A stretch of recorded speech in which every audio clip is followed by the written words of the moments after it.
welcome to the EST Hangout.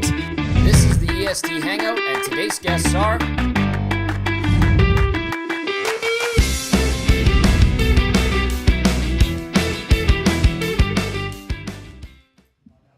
It is a Thursday of March, I was going to say February, March 7th, one day before the trade deadline day. This is the EST Hangout presented by Whiteclaw. The difference is clear. You're tuned in live. You could be on iHeart, on TuneIn, YouTube, EdmontonSportsTalk.com. However you're consuming us right now, thank you for joining us on this Thursday morning. Matt Iwanyk, Tom Gazzola with you here, Joaquin Gage with us, and at some point in the Hangout, Shawn Belle will be with us, just coming from practice usually. Can't get here for the start, but he will be here as we have lots to discuss in the hockey world. Gager, how are you today? I'm good. Very successful hot takes. Those guys brought it. There were some good ones. Real good ones. We were laughing. You dropped the ball as a judge this time, I will say. I think Eric got robbed in the end. We're going to hold you in contempt of court here. Hey, I'm not part of hot takes. Your judgment has nothing. My rule spans throughout this whole. That's what you studio. think. I don't know if you've ever noticed. I don't stand up when you walk in. I know. For hot I know. takes. Yeah. Oh. Yeah. I mean, it's not my judge. And actually, they all the worst part is they all stand up, and then there's just silence. And on YouTube, everyone understands what's going on. They're all standing up, but there's an audio stream full of people, and there's just nothing happening. So last week I did play-by-play of it. I tried doing almost like People's Court type thing. Like Lieutenant Eric is coming in with 1-0 in the midseason tournament, while Dustin Nielsen. Brilliant. Because I need a bailiff. Those people need. Yeah, maybe you'll be my bailiff. Is that just like the guy stands there? Yeah, guy stands. I'll do that. I'm here every week. You know who would have been good bailiff today? Either Zach DeCum or YouTube Trev. They were working together, training Zach DeCum on the morning show. And they were dressed exactly the same. Oh. Black jeans or pants, a maroon hoodie, and a black cap. That's good. They looked like twins. Twinning. That's how things go. Yeah. That girlfriend take was pretty funny. That was great. That was harsh, but it was harsh. I'm hoping she's not a listener, because if she Not is, there's anymore. Not anymore. there's not going to be a anymore. chance of maybe she's a rekindling nice that. girl. Yeah, but after that take. That one was spicy. Lots to get to today. We will discuss the Oilers trade from yesterday. We'll get Gager's thoughts on that. We will talk some soccer as well. We do need to get to Canadian soccer. There's a couple things we need to bring up. We could do that later in the show. And Formula 1, we could discuss. I do want to get, though, because in the nasty chat, immediately from Dusty, talk about Eberly, you cowards. Sure. So where that's kind of coming from right now, and then I'll put it out to you guys for this. Frank Saravalli, he had it just a few minutes ago that he believes the Oilers are one of the teams keeping an eye on Seattle Kraken and Jordan Eberly's situation. He says Seattle and Eberly are working on an extension, but it sounds like term is the hang-up. If Seattle doesn't have Eberly signed, he will be moved prior to tomorrow's deadline. Does that make sense? Yes. You could go. Yeah, I'll let you take over. I got an update like 2 minutes ago. They're told he's resigning. If negotiations go sour, they might circle back, but they don't expect to. Does that make sense, going for an Eberly? Like, adding an extra winger right now, based off of yesterday's trade, or forward, like, is that what they need to go do? I just said to Gage before we went to air, how does Conor Brown have so many lives? And listen, I know maybe they don't want egg on their face, and maybe they hope that he turns the corner at some point. But as we've discussed many times, whether it's on this show, whether it's on pre and post game, whether it's you're on Two Guys and a Goalie with Dusty and Matty, like, it ain't happening for this guy this year.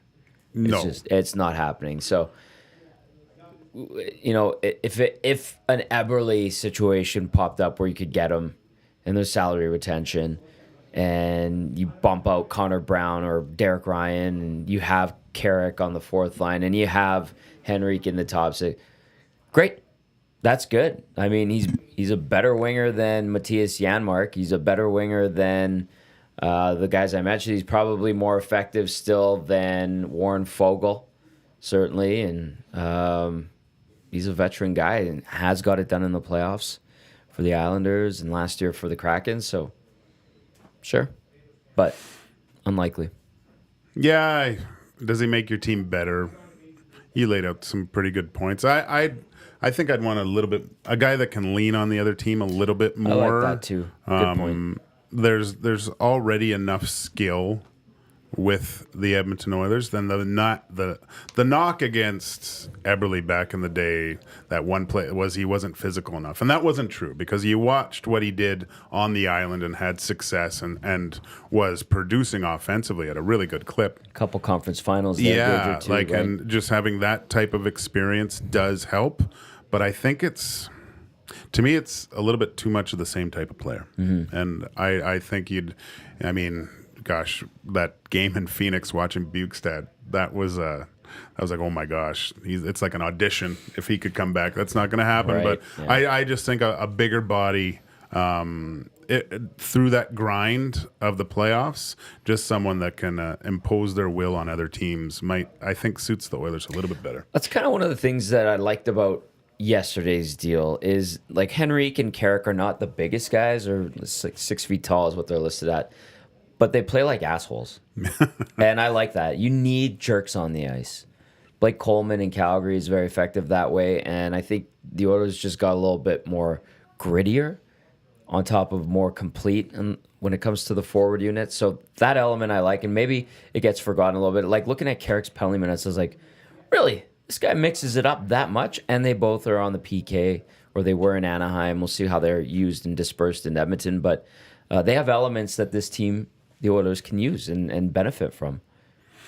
Yeah, no, I mean, I like the fact that when you watch Henrique, and granted, I haven't watched him tons, but what I remember is a player is strong on the wall, Yep. Hard to play against, has a lot of offensive upside, can be put in different spots in the lineup. I know everyone's trying to write these lines in stone and see, but there's just gonna be so much movement over the next little bit to try to find that chemistry with certain players. Mm-hmm. I think what's really exciting is and Coach Woodcroft was an excellent coach, but was really quick to hit the mixer button on the blender a lot.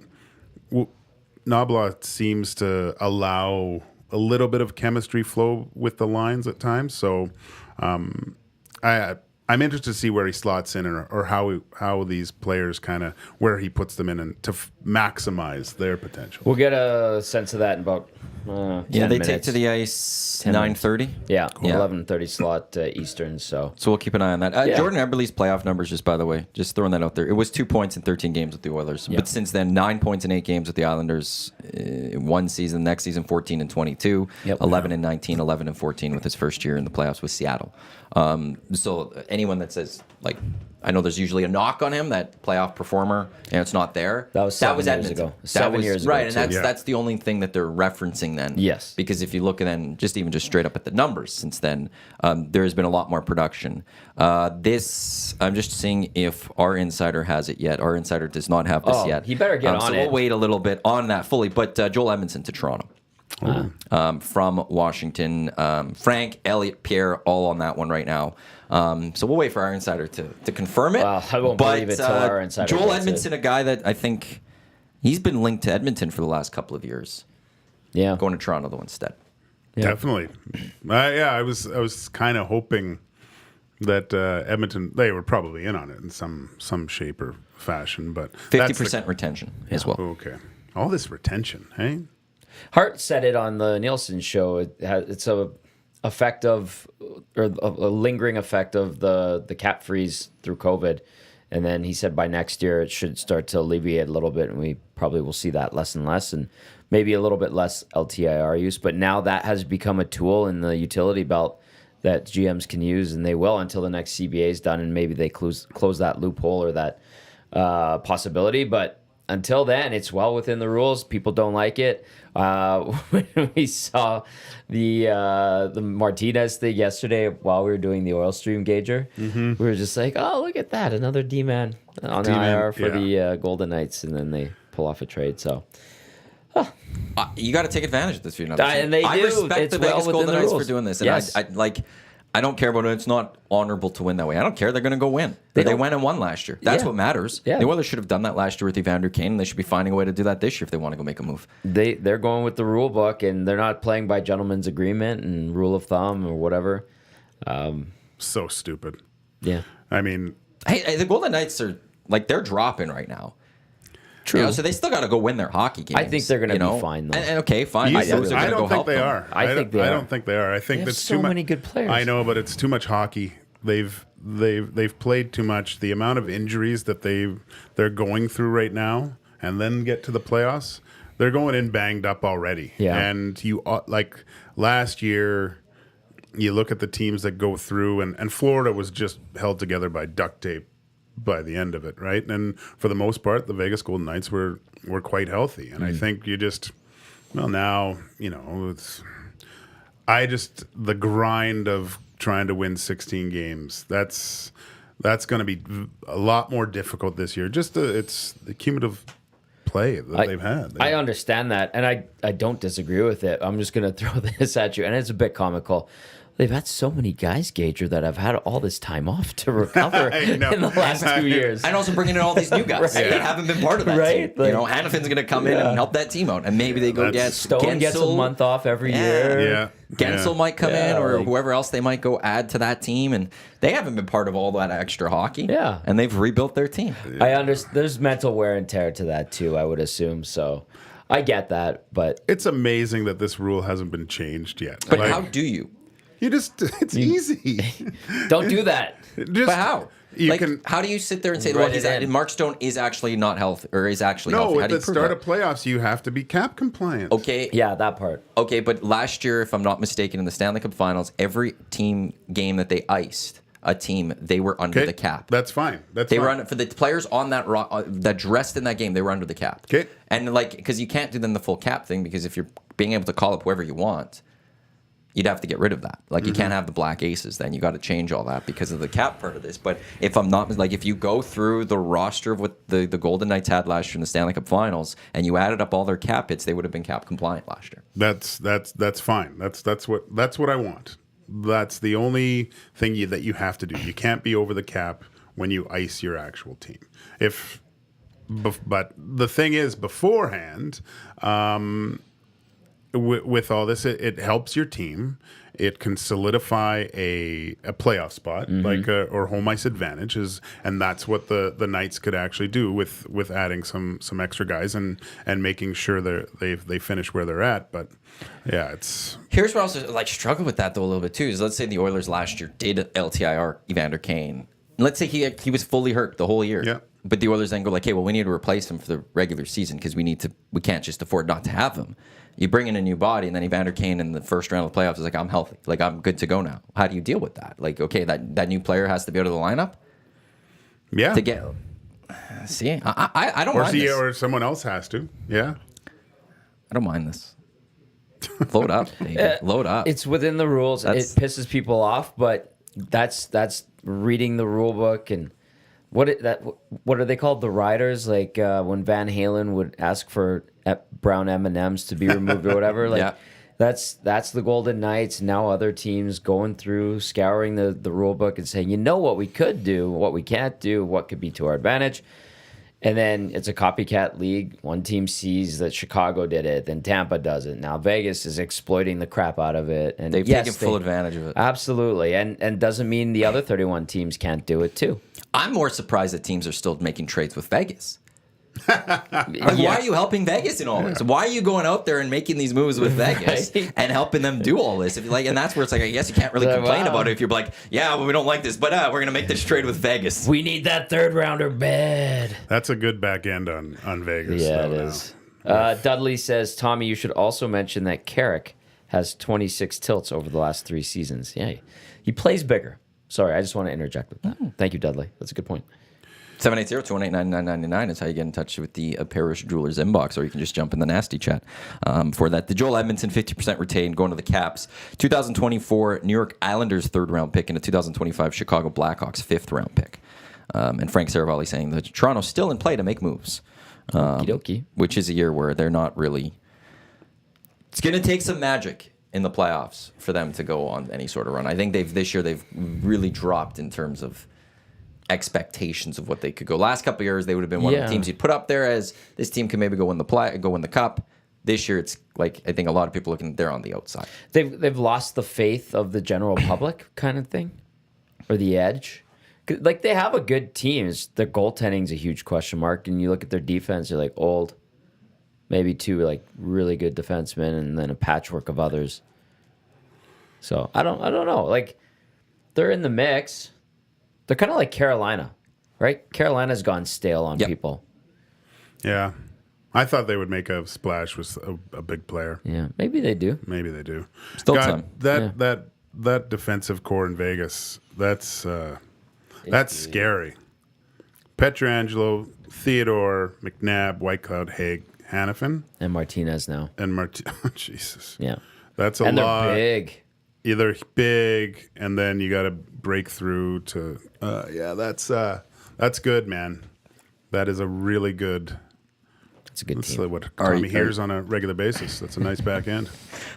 You guys ready for some live updates from Oilers practice? Yep. So to start, Ryan Rishaug saying Henrique in top 6 white. Fogel McLeod in bottom 6 blue. Kane also in top 6 white. Line rushes coming shortly. And Daniel Nugent-Bowman, Oiler morning skate in Columbus is about to begin. Adam Henrique is wearing a top 6 white sweater. So full fashion watch of what's going on here. As soon as we see the full line rushes, we'll pass it on. But Henrique and Kane in the top 6. Fogel and McLeod, from what we know, in the bottom 6. I'm going to assume that McDavid and Draisaitl are staying together tonight. I want them to split up do I, here. but- That's. Yeah, I don't get it. They're good together. Like, don't get me wrong, but They're the best duo in hockey when they are together. But I think the duo is more Connor and Zach Hyman right now. fair. That's like, look, what other duo is better than those two right now? They really have synergy. Where Hyman's awesome, man. Like, just an unbelievable hockey player. What he's done in his career, like looking at his college stats. I don't know where I was. Someone mentioned it, and I started looking at it. Cass was talking about it. And then it just blew up. And then, watching him in Toronto, and just, he was tenacious, and he was always, you could put him in with the top line or put him back. Like he worked everywhere. And now it's just, he's perfect. He's a goal machine, especially from right around the net. Have you seen his scoring chart of his goals? Yeah. And how like they're all just like right at the net, basically. 33 of like the 40 at the time of when this was done. Was it you that saying you were measuring the length of all his goals where they were, and they probably wouldn't get to the blue line? I think I said something like Me that. and Xander were talking about that at the rink. I think maybe red line. Yeah, maybe to the other blue line. Yeah. You could get there. Where it's like 2 of Bouchard's goals equal all that. Yeah, it's crazy. That's nuts. We're just keeping an eye on these rushes. Like They all count. Yeah. So going into playoffs though, like do this Oilers team have to have McDavid and Draisaitl separate? It depends on who they play against. Preferably. But Who are they playing first? if they play Vegas, You can't. They have to be separate? You're saying? Yeah, Yep. Yeah. I think they have to be separate. There's going to be parts of the game where they're going to be together, but it allows Vegas to match those D pairings and load it up against them, right? You can almost it almost doesn't matter with those guys. Like they're going to be playing against Pietrangelo, Hannafin. Oh yeah, Hannafin is a guy I'd key in on and get physical with. I know he's big and he's smooth. That's a guy I'd try to get to. He looked really good in that Flames game. I mean, the Oilers sucked, but he looked. Yeah. He's quite mobile and big, strong. Couple of goals. Yeah, he was. Now, because right now it's LA in third, and they're up by 2 points on Golden Knights with 1 game in hand. I don't know.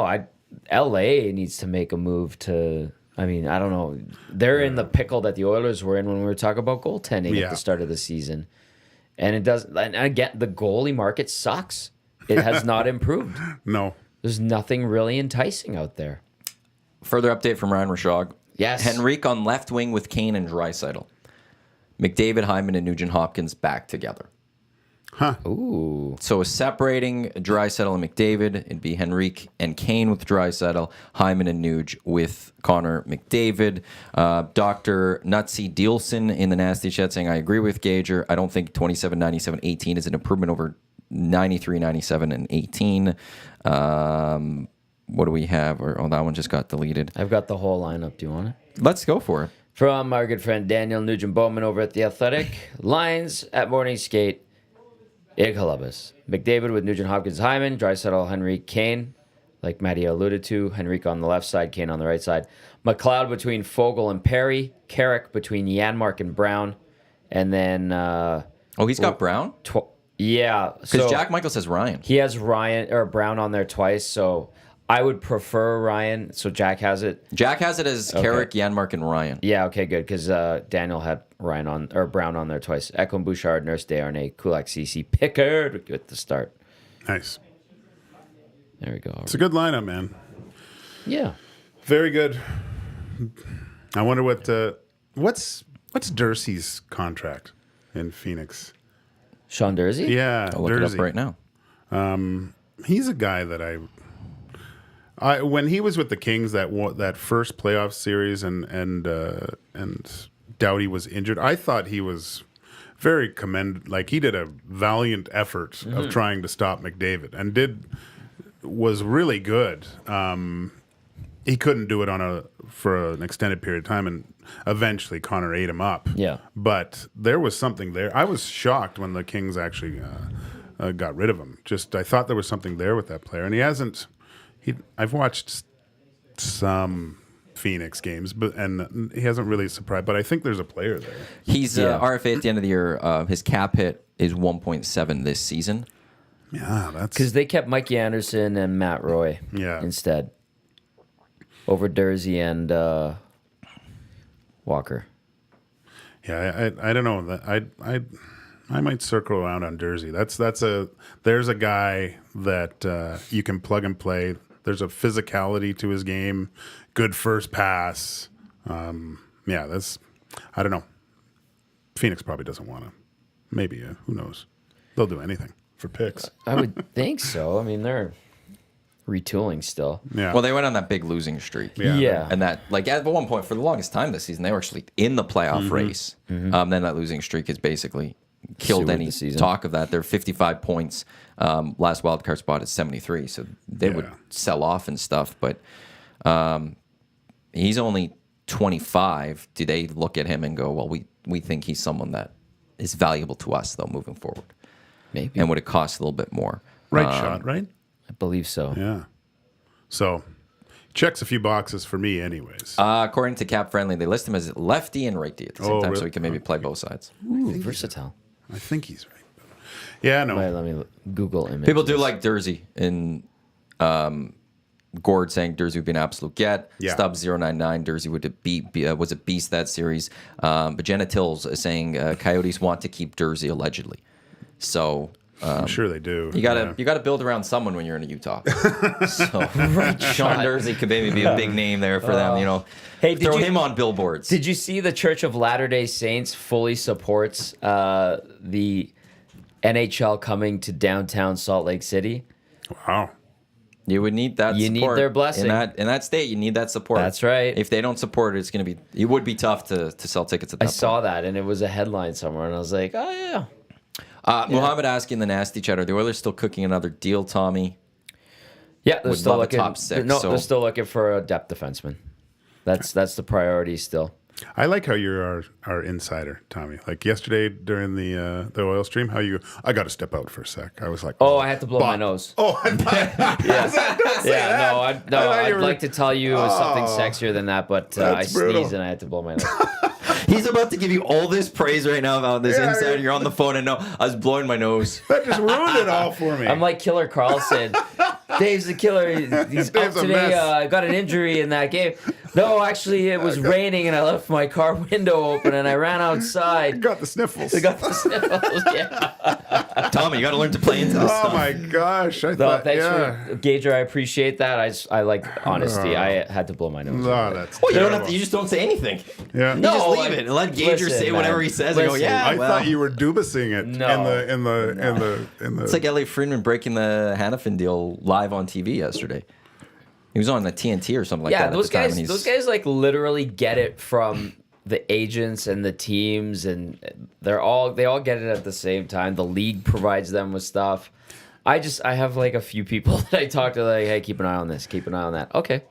See, That's this is where my idea that I think should happen. I think there should be a freeze, no trades for the first few days, no games on Friday, but there's a mandatory practice. So everyone's out on the ice. Do we make the practice the same time? Yeah, well, that's hard. Or do you do with Eastern? Like, do you do it like can't you could coordinate go that. 11, like we do 11 o'clock Pacific? I guess that would be a little tough now because you got to start that at a certain time. Okay. Yeah, so it's weird. I think, but everyone gets out there around 10 o'clock. There's cameras in every boardroom in the offices with everyone sitting there, and then cameras on the ice during practice, and then you see guys get pulled off. Oh, and that would then be neat. and then going to both, like split screening it. GMs talking about the player and getting the deals done. Ticker on the bottom saying what's going on, and you get to actually hear the conversations. That'd be so cool. That would be because I think it's the most ridiculous thing in sports to have games on the trade deadline day. Yeah. It just doesn't make sense to me. It doesn't help teams. You're on the road, all of a sudden the guy gets out of your lineup. You got to replace him. Like it's dumb. Do you have any like stories during deadline day, whether it was NHL, AHL, and you're like, oh, this is brutal? Like I remember, was it Doug Waite that had to like walk the hallway at MSG when he got traded from the Rangers to the Oilers? Yeah. And Well, I remember I think Glenn Anderson got traded. It is when he came back to Edmonton, when he went to St. Louis on the plane. can I ask you about when Anderson came back for that short stint with them? Because he wanted nothing to do with coming back here, right? Oh, I don't. No, he seemed pretty. He was okay with it, I think. Really? Whatever I remember. He wanted to go back to Vancouver and finish out his career there, I read. Oh, maybe. Didn't him and Slats have like a... And then he was putting up points when he was here, and then they finally, they just let him... So they traded him on the plane? Yeah, he was on the plane when we were going. It might have been St. Louis where we were. Yeah, maybe we're just going to. No, he went to St. Louis. Yeah, he went and played in St. But yeah, it was. I remember he got called to the back with Slats and got traded. Look who it is. They can't see you on the screen. They're not still filming. That's a you. grand But you're entrance. looking that way. Shawn Belle joining us now. Finally, he's here. Oh, that's fine. Let me close that. Yeah, you got to start with that And- door and then go the other and way. he was Sorry, like- continue. A good trooper the whole time? From what I remember, yeah, he practiced hard. Everything, man. 'Cause I thought he was disgruntled. No, I don't. Again, I was young and You were naive. on the team. I was a kid. and I don't- so I was Glenn Anderson. I was happy to be there at the time. So I remember one time he came in and he was wearing like a fur coat and like he had some unique style and he had a fur hat on too. And I remember Freddie Brathwaite jumped up, grabbed his stick, and was threatening to hit the beaver off his head. He thought he was being attacked by an animal. It was hilarious, but he was. From what I remember, Tommy, he was a professional and really liked being back for the time he was there. Yeah, it was like a month or something. Yeah, it like wasn't yeah. that long. So. Shawn Belle with us now here on the EST Hangout, presented by Whiteclaw. There's always someone looking to ride the next wave. They're here for the ones who make their own. Whiteclaw, the difference is clear. Tom Gazzola, Joaquin Gage, Iwanyk. Like I said, Shawn Belle now joining us. You have any trade deadline stories? Like, did you remember throughout the career? Any like? Yeah, I do. My buddy David Oliver, we played together my first year pro. We were in Iowa. So he kind of became like a mentor. Like they're like, you're going to take care of him because I was a young guy coming in. So anyway, he ended up being the assistant GM in Colorado. So the year that I was with the Oil, I got sent back down playing. I got hurt in Oak City. And all of a sudden I'm like, I'm not sure if I'm going to get traded. Who knows? And so trade deadline day comes. Ollie calls me. Pick up the phone. I'm like, David, why are you calling me? He's like, just trying to see how you're doing, buddy. And I'm like, no. I'm like, it's trade deadline day. You don't call unless you're trading for me. He's like, would that have been a problem? David, don't call me unless you've traded for me. So did you trade for me? I did, Belsey. You've got 2 hours to get on a flight. Oh, okay. So I got to pack up my whole apartment. What about my car? He's like, put everything in your car and we'll get it shipped out to you in a couple weeks. Sweet. Done. Shawn Belle, the within that, Avalanche. and then within that time, go to the Avalanche. I go to Cleveland to meet the team, and then I get called up right after that. So I actually didn't have any clothes. I ended up having to buy stuff in Colorado. Like, actually, I think I was. We actually went on a road trip first. So we went from Cleveland to Rochester. I didn't have, we just had our tracksuits. So then I got called up on the Sunday. And so my agent lived in Rochester at the time, and he was like, well, you're going to need a suit, man. You can't show up in a tracksuit. And you could just walk in and get something off the rack, obviously. Yeah, obviously, right? Because you can see how big my legs are. Yeah. So just Very easily standard fit fit. into that. So Yeah. we try scrambling at 9 o'clock in the morning to go to TJ Maxx. And Oh. there's nothing. And so finally there was one pair that was able to get on, and they were super tight, but they're probably that short. Did we get this guy from Europe? Oh, that's great. So I fly in, and the boys are just like, holy man, what happened to the rest of your pants? I'm just like, come on, guys. So we had a day off because we ended up in LA, and I had to go to the store and buy a whole new suit. Just here, waste your day of NHL money. It was just ridiculous, Yeah. but good story at the end of the day. Still have that suit? I still have that suit. Nice. Yeah. Nice. Don't wear it anymore, but It's the memories. it's the memories. The memories. You can point to that, and this is what happens. What did you make of the Oilers deal yesterday? I thought it was good. I liked it. I thought they came out ahead. I actually thought they might be moving Fogle at one point. So I was pleasantly surprised with the fact that they weren't going to do it. They didn't move him. And now your lineup is, it's pretty legitimate up front. You have lots of flexibility. You have the ability to, kind of navigate things, because what I was Tommy, myself, and you talked about this earlier in the season, when they put the line of McLeod, Fogle, and Dry together, and how good that line worked. And so I'm sitting there saying, well, maybe if you really need a spark and you need to try to get McLeod going or Fogle going, put them back with Dry, maybe they get that magic back, and you've still got, a really solid third line. You would have Henrique, Perry, and Kane. Yep. That's a legit third line. It is. So, I just really, really like that flexibility that they created with their lineup, and I think they have the ability now to compete with any other forward group in the league. Yep.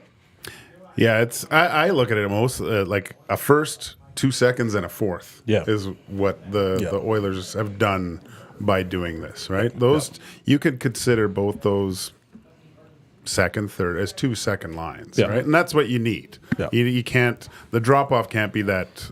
Well, look at Vegas. I would say they're 1, 2, and 2 threes. Yeah. That's how they're constructed. So now that matchup is way more interesting, and seeing what 100% what that would look like. I'm excited to see if they do meet up. And then now, in theory, your fourth line is much stronger with Edmonton as well. Yep. It's going to have to be, because that Vegas goal fourth line is arguably the best in hockey. Yeah. right? Yeah, and it's a little bit bigger. It's a little bit more tenacious. I mean, people talk about Brown and they can say whatever they want, but you have the ability to have the real ultra smart player, Derek Ryan, pop in your lineup. Yep. You have the ability to put Brown in. I mean, yes, he hasn't scored a goal, but he's been doing some decent things. So you just have flexibility across your lineup. And, if I'm looking at it, you're saying, okay, Holloway, Carrick, and X is Janmark is your fourth line. You're probably sitting there saying, you know what, we're in a good spot. Mm-hmm. And then maybe you try to package something. I don't know. I heard you guys talking about, are they done? Nope. I don't think they're done, but it just depends on what can you package to try to get something else. So now, can you package Brown? Can you package Ryan? Could you package Janmark? You got the first next year. You got the first next year. It's got to be on the table, I think, right now, if you're Ken Holland. I think you got to swing. I also like one thing I love about the Golden Knights trade yesterday with the Hannafin deal was they made that one of the first they traded, they could still trade it, and that first that goes to Calgary gets pushed to the next year. Yeah. They created this entire condition that if we have this pick as of tomorrow at the deadline, you get it. Otherwise, it gets to be pushed to the next year because we can go potentially trade it. And that type of thing is something I think the Oilers should be looking at with next year's pick is. Try to trade it, and try to get creative with various ways. But that first needs to be up there, and who knows what else if you could bolster Wasn't this team. Provorov Provorov, they said they would get rid of him in Columbus for the right price. Yeah, I think he's available. He'd be a pretty interesting piece to come in. Yeah, he is, but it sounds like he's been playing like the rest of the Jackets, and no bueno, to put it nicely. The Knights have changed the way people do things, I think, over the last few years. Like their cupboards are completely bare. And I was about to kind of go through and look at first round picks from say like 20 to 32 and see how many of these guys actually play on a regular, like let's look back. And I was going to do it. And then I said, no, I'm not wasting my time with that. I might actually have to go through that and look at it because the odds of them hitting and becoming regular NHLers is quite low. Well, third round and beyond, it's very low for them being like everyday NHLers. Second round, it's a bit hit and miss. I would say then probably 20 to 32 is with that second round. Yeah. Where it's like, yeah, you don't want to give up a top 10 pick. No. That could be huge for your franchise. Yeah. But if the Oilers go win the Stanley Cup this year, pick 32. Who cares? Doesn't matter. Yeah. I mean, Does that matter? How's Ginger Beef doing? That's how I know his name. What's his name? The Oilers traded him for Ekholm. Reed Schaefer? Yeah. Yeah. Ginger beef? That's his nickname. Ginger beef is delicious. I know. He's a redhead. He's a day walker. He's developing.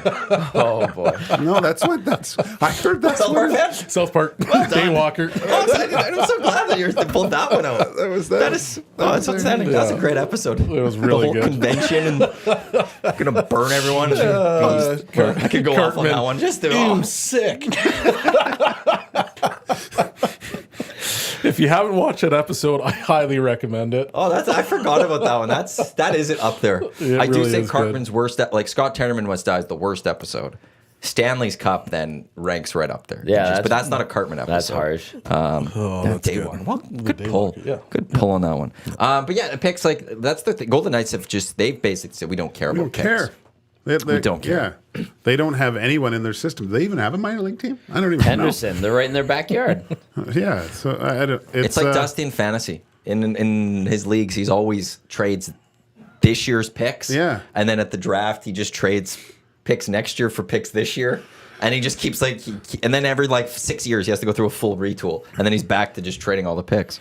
Well, what happens with this? Like, how much money do the Oilers have right now? Like, they have. I think it's 1.1 is what I saw in Cap Friendly. Hart Levine from Puckpedia was on with the boys, and with the Holloway loan to Bakersfield this morning, it's somewhere around two Is it two? in Yeah. 2 million cap space. And then if I they have a make trade a trade, proposal.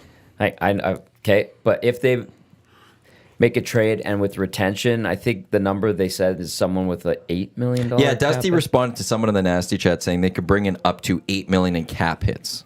with retention. So it's depending on things, they could get upwards of $8 million, still bringing it into the team this And year. Ginger Which Beef. You Oh, could sorry. then. Well, sorry, I just with that you could go defense and forward still. Ginger Beef, aka Reed Schaefer, by the way, 31 31 PIMs, 15 points in 48 games, 5 goals, 10 assists with Milwaukee.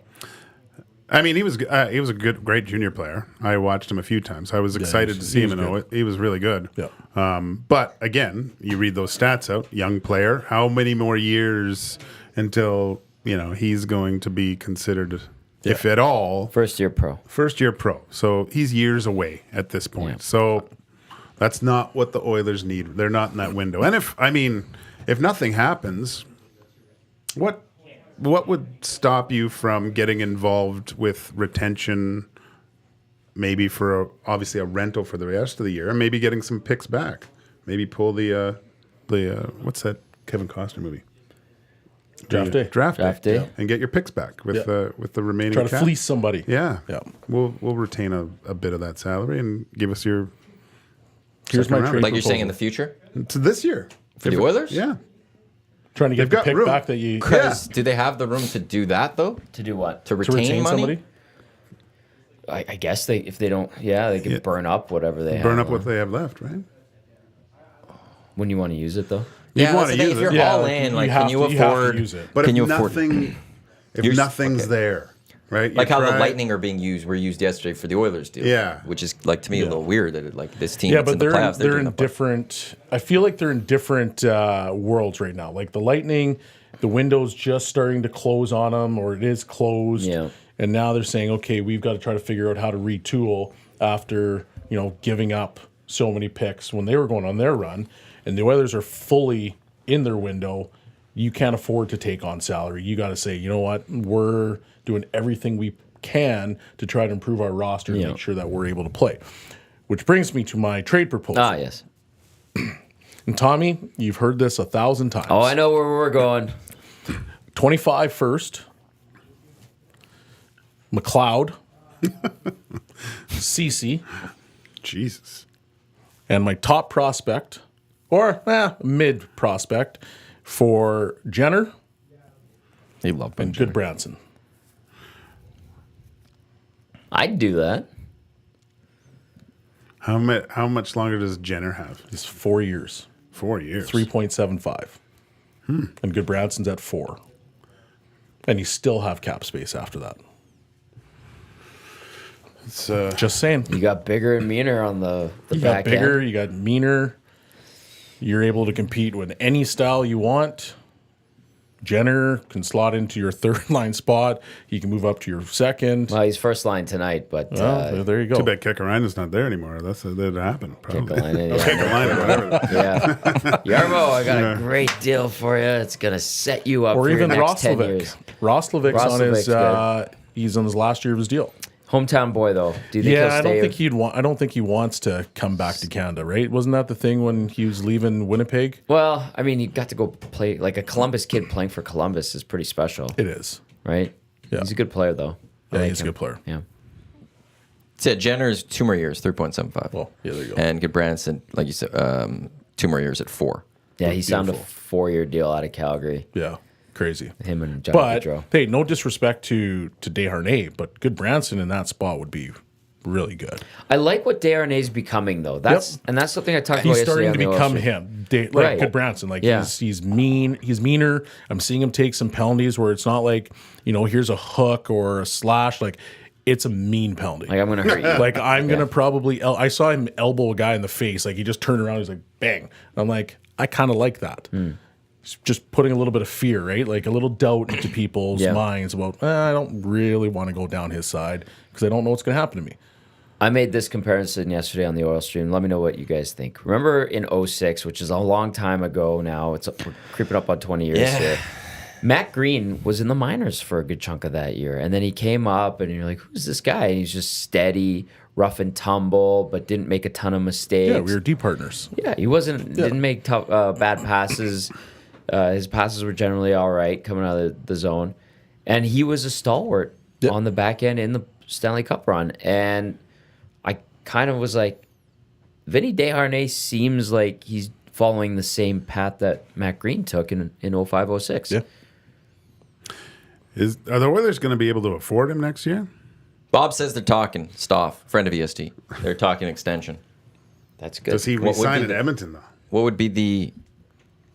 Well, how much is he going to What's he cost making you? right now? $2 million? You think 2 mil? He's making less. He's making like league minimum. Yeah. He's not making $2 million. He might Like make 1.75? I Something meant like that? $2 million for his next deal. Oh. Like think two- overall. So Yeah. mil per? Oh yeah. Okay. No, $2 million per. Oh. You think $2 million per? I think so. So his You don't think UFA... Montreal would that go up. He's after him? UFA, he's 762. Under just around 750, just The over that. Habs would go for him Yeah. like that. Probably 1.5. Okay, that's better than 2. That's me in think the he- middle, 1.75. He's. If you're Darnay, what are you doing? You're not going to you're Montreal. staying here. You're not going to Montreal. You think he's staying here? If you're Desharnais, Yeah. What's the? Well, it depends what the Absolutely. alternatives are. I don't think he is. If the I'm alternative his- is, let's say, Montreal going home or staying here in Edmonton, well, who's getting you the cup? Montreal's still a bit yeah, away. but I look at his age, battling in the minors for years. he's only 27. still. and he's on a team in the window, Yeah, I'm sticking around. but this is if he comes out of this. If the Oilers do it, like they win the cup, you think he's still staying? Or maybe they go to the finals and he's a regular guy Yeah. in the finals and producing like he is now. Here's my question, and fully embracing everything that's been said. He's emerging now, right? What if they do win or they go on a long run and there's always the spotlight when you go on deep runs in the NHL. What if a team just throws stupid money at him and he takes that contract because now he's arrived, right? What do you consider stupid money, though? $3 million per year or something like that, right? Like they give him 3 by 3. That's the offer. Be fired. Right, but they get, you know how these GMs get and the owners, they see a guy in the conference final, they see a guy in the final, and you see this guy who's on the scene, and Vinny Darnay, 6'7", French guy. So say there's a GM out there makes an offer like that, and you're Darnay, you're like, bam, like I want this money. Or you go, I could stay in Edmonton for a little bit less and stick in my role, continue to grow and be a important part of this team. And I think if you were to take the money, this is a hypothetical, if you were to take the money that was thrown at you, you might flame out because you're just becoming a consistent NHL player. Whereas if you take decent money to stay in Edmonton, let's say, you have longevity. So the money you make in a short-term deal with another team because you're the hot item of the day, as opposed to sticking it out, maybe getting a few extra years at a few more million. I think the long play would be the smart play for him. But if you're a young guy like that, or not a young guy, but a guy that's been toiling in the minors, and you get this huge $9-10 million contract offer, and the Oilers are only offering you 5 or 6, it's hard to be like, well, this is almost double. You know what I mean? Yeah, you got to value. It's going to come down to then the player value and what matters to them. Like if the Oilers win a cup and that happens, I could see then, okay, I got my ring.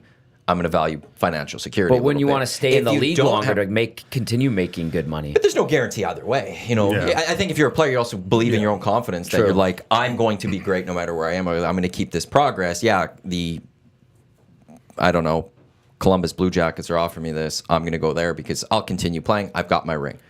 But if they don't win, maybe then that changes the value. Going, well, am I going to go?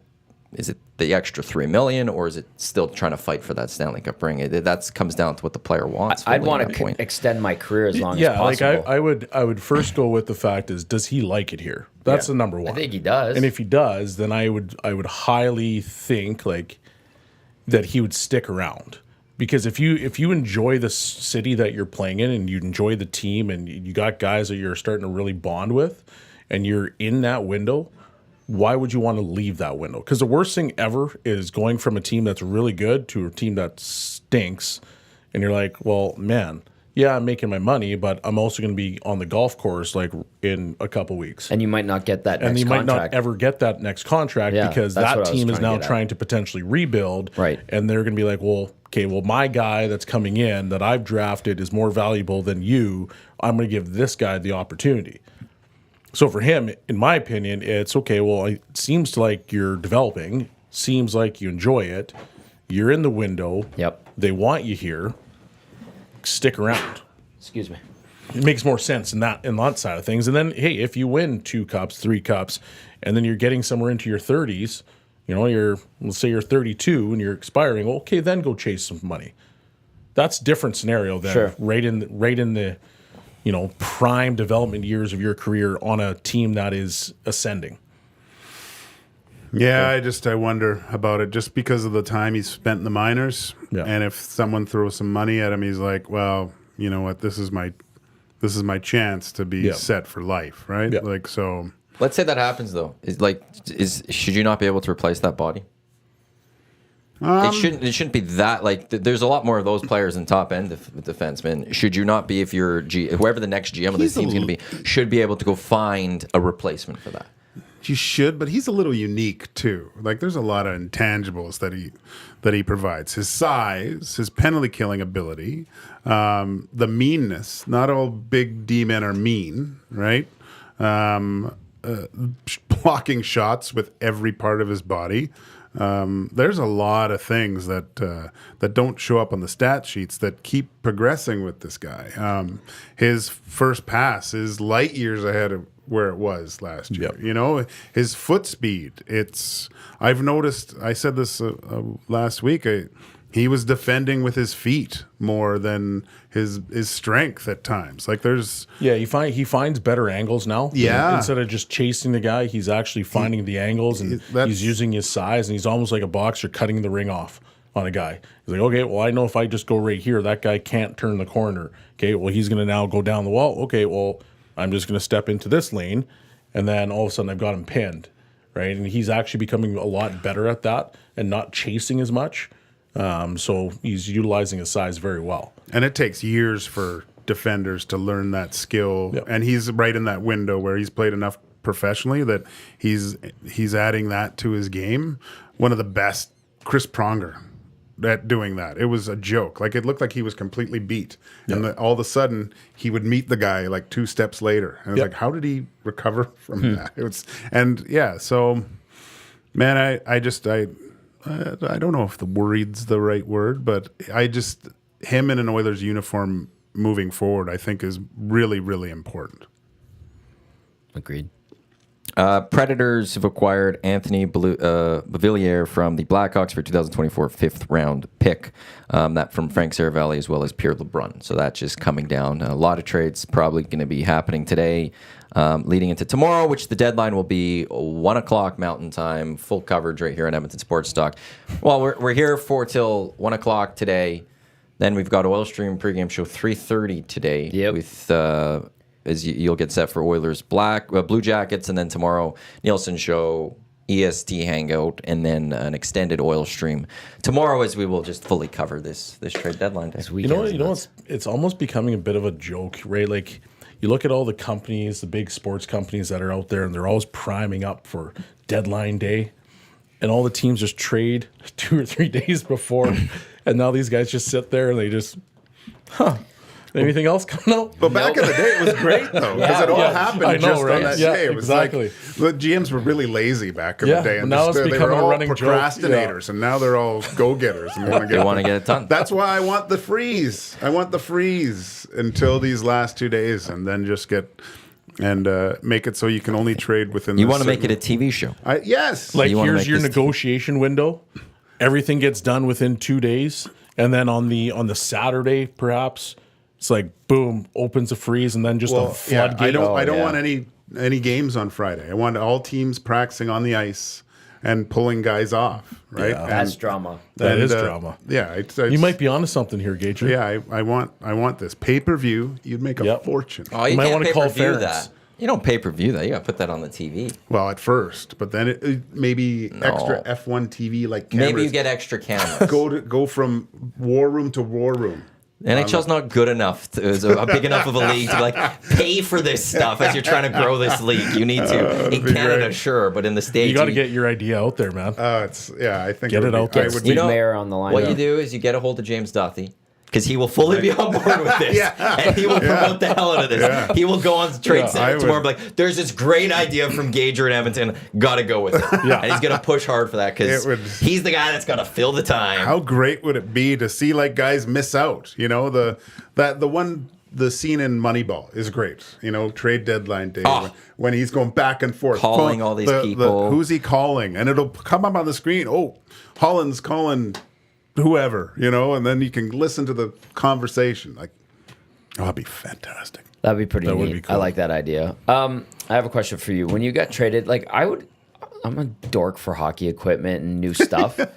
When you got traded to a new team, like mid-season at the deadline, like you did from Edmonton to Colorado, did you get excited when you get like all this new gear? Do they just go, Belsey, here's all your new stuff? Yeah, and they you're do. like, like these Like, all these amazing. gloves suck. Get me different ones. Yeah. Oh, I love that. It's such a. I'd be like a kid at Christmas if here's your workout Yeah, it's gear, pretty here's cool. your tracksuit, hat, hoodie, here's your pants, here's your gloves. Yeah, it's pretty nice. That is kind of Yeah. neat. Here And at what do you Christmas. do with the old stuff too? Do you keep it? Keep it. I mean, at Yeah. one point, I was just giving it to my buddies. I'd come home and be like, "Hey, you want a new pair of gloves here?" But Boom. I was just giving stuff out. Like I've man. got a stall in my garage, and at one point, actually, right now, I've got probably like 8 helmets in there that are just sitting there collecting dust. Yep. And so then we obviously have our stalls at Silent Ice Center, and so I have all my equipment there. And then this other stuff just collecting dust, and I'm like, what am I going to do with all these helmets? It's cool though. Yeah. Like Yeah. like you get to the equipment managers, like, all right, your pants. What do you like? What do you wear? I heard you wore these. I already talked to your glove rep. He's sending over some custom ones, but you got to wear these in the meantime. I never wore like actual hockey pants. I always wore the girdle Yeah. and the shell. I don't know what it was, but like I remember it was my first or second year. I saw this one guy, he had the girdle. It was just like straps in the front and then just one buckle. And I'm like, that looks really comfortable. So I tried them on. I'm like, man, I'm never going back to pants because pants were like just so bulky and heavy and they used to get like super wet and all of a sudden you're just like, you weigh another 25 pounds. But these ones, I'm like, I still wear them and I just feel, I'm like, oh man, like I've got, it's like I'm wearing like nylons or something, just like flexible. They're hockey Spanx. Free. Hockey Spags, yeah. Form-fitting. Rogan from the Oil Kings, he's like, let's go shopping one day at the old arena. And I'm like, okay. So we go into the dry cage and he's like, what do you need? Pants, gloves, helmet? I'm like, yeah, I need all new gear. He's like, do you want a girdle or do you want regular pants? And I looked at the girdle. I'm like, I don't know about you should have. You should have went that. And with I the went girdle, regular man. pants. Yeah, Girdle's the no. way to go. Yeah. Really? Oh yeah. You're so much more free. Yeah. It's like Kramer when he goes El Fresco. It's you're out there and you're loving everything about it. That's exactly what it's like. Oh, yeah, man. you might want to trade those pants in. I could go back to Rogues. We could go. Yeah. That was Trade like 'em 10 years ago. Trade so. them in. You got to upgrade, Yeah. man. Yeah, fair enough. Yeah. A whole new lease on Even life. like gear and stuff. It's funny because my daughter wears. I have some of my old Swedish stuff. She wears my warm up track Yeah, you said hoodie you to kept the that stuff. and so she gets a lot of looks. It says Jofa on it and some Swedish advertising. But that's and stuff. sick now. I actually finally in my office at home. You know what? I gotta spruce this thing up. So I went on. I was looking for jersey frame things, right? So I looked at they're like $800. Go I'm see like, Jack and Ken at Pro-Am. I already ordered one off Amazon. It's way cheaper. Okay. And I threw one of my jerseys in there. Yep. The frame's a little bit small, but I kind of adjusted it perfectly, and I got my Swedish one in there. It looks tight. Nice. So if anyone wants my Amazon wish list, there's those frames on there. Do you also have an OnlyFans? Not What's yet. that got to do with OnlyFans? Well, because like people have the links, you could do this. Support me here. Here's my wish list. Gagers Or go to OnlyFans. Pro-Am Oh, Sports. boy. Pro-Am Go to Pro-Am. Sports. The cooks and boys will take care of it. I have one more question for you because I asked him about like as a player, it's easy. Like the trainers can just throw you new gear. I don't know if you ever went through a mid-season trade, but like for a goalie, I remember like back in the day, like some goalies would keep their old gear. It was neat to see them wearing their mask from their old team, and then they're waiting for a new one to get painted for them. But then I also saw like the equipment guys would like change the color of strips from the old team colors to the new team colors. Did you ever go through that? No. Staffy wouldn't give. I was hard enough to get new gear through the season with Staffy. He was quite tight with the with the old equipment. So no, I wasn't. The what in Europe was different, especially when teams had sponsors too, Yeah. right? So you had to switch to that type of gear, and then it was easy. It was always easy for me to get gear, and it was easier for me to get gear in Europe than it was when I was with the Oilers. Did you ever have the pads that had like the full billboard? Like the Oh, yeah. full advertisement on Yeah, them? yeah, seen those. Yeah, Oh yeah. Yeah.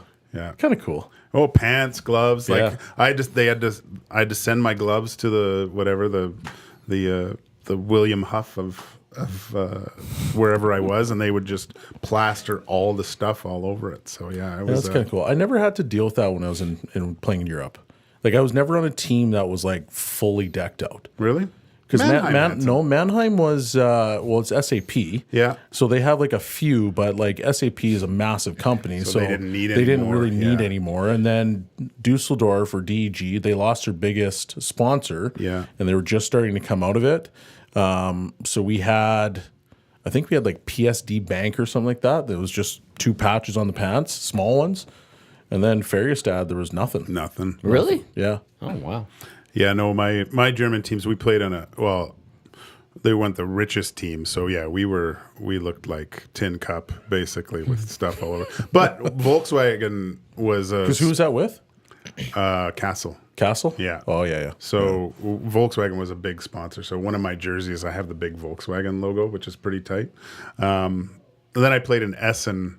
That's a funny jersey too. I'm wondering whether to put that in a frame or not because You got to. but it's You have to. the Essen mosquitoes. Oh, right. So there's a massive mosquito. you have but we were sponsored by Nissan, so there's a huge Nissan with the mosquito on there, and we were an annoying team. That's for sure. And you guys got all Nissan cars, obviously. Yeah, Yeah. yeah. I was always jealous of the teams that had like the Audi. Yeah, I know. Or like BMW. Like in Mannheim, which weird, it's like one of the richest teams over there. And we had, what was it, Toyota. Oh, that's And cool. so the one year I had a Prius. Yeah. Prius Plus. I can See me ripping down the Autobahn in the Prius Plus. Got that thing to 186 and it was shaking all over the road. Look at that small man in a Prius. Yeah. When I played Surprisingly spacious. in the UK, I had Vauxhall, which was a part of Renault, I think, Oh, and cool. this thing was a toaster engine. Like it sounded like a sewing machine just pinned and stuff. Yeah, that was pretty funny.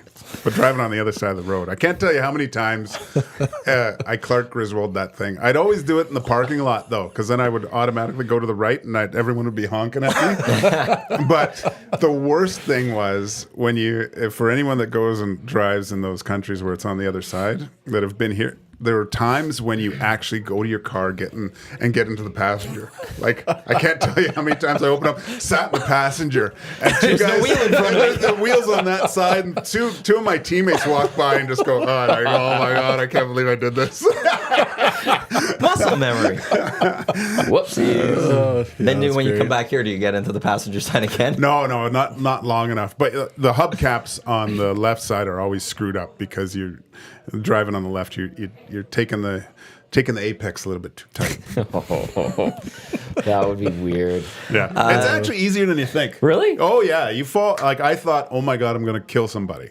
But you know what? It's pretty slick. Okay, Yeah, okay. don't worry about it. Like go do it if you get a chance. It's a lot of fun driving on the other side. Oh, boy. Well, people do it here. People- Well, yeah, I guess. but it's, Yeah, I don't they know. do. Everyone does. Whoopsie. Everyone can figure it out. I think it takes just a few practice tries. We learned how to drive this way. Like it shouldn't The be hard worst- to learn the It was other all way. standard though. You don't drive standard. No, I don't. See, so I'd be that screwed. was hard. The biggest adjustment I think a lot of people would have here if they were like in Germany in the Autobahn is stay out of the left lane. Oh my gosh, yeah. It's just the fast lane. Oh my god! I not found going out in a fast enough? hurry. Like I said, I was in my Prius and I was going 186, but you see lights in your rear view mirror. Get way away. back. You have literally like 3 seconds to move because all you hear is the sound of the engine humming, and it's like, okay, if I got to get out of the way, and that thing is gone.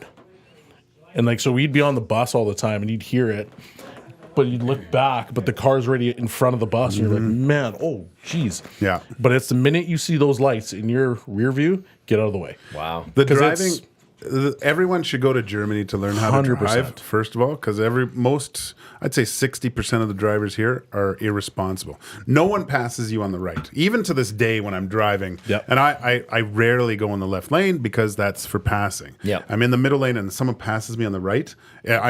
I'm still taken aback because in Germany no one passes you never do it. Never does it. And if you are in that left lane, I can't tell you how many times I would be going I was probably cooking at about 180 on the Autobahn, but you'd see the lights and then you'd hear the rumble. Yep. Oh. And then Yeah. you'd get out of there, and then the 500 SL would just go vroom. Yeah. Or sometimes you get a train of like the exotics, so the Lamborghinis, the Porsches, Yep. the Ferraris would come by, and you can hear those things. Damn. And they sound like beasts going past you. That's what they're made for. Oh yeah, They're not made those for the hang here in unbelievable. Edmonton. But They're even made for the BMWs auto. aren't And they made. get smoother at the faster you go. It's the yeah. craziest thing. Yeah. Because right when I came back, I bought a X5M here, and I went on to one highway, and I decided I'm going to open this thing up, see what happens. So I topped out at 193, and it was honestly becoming smoother. Yeah.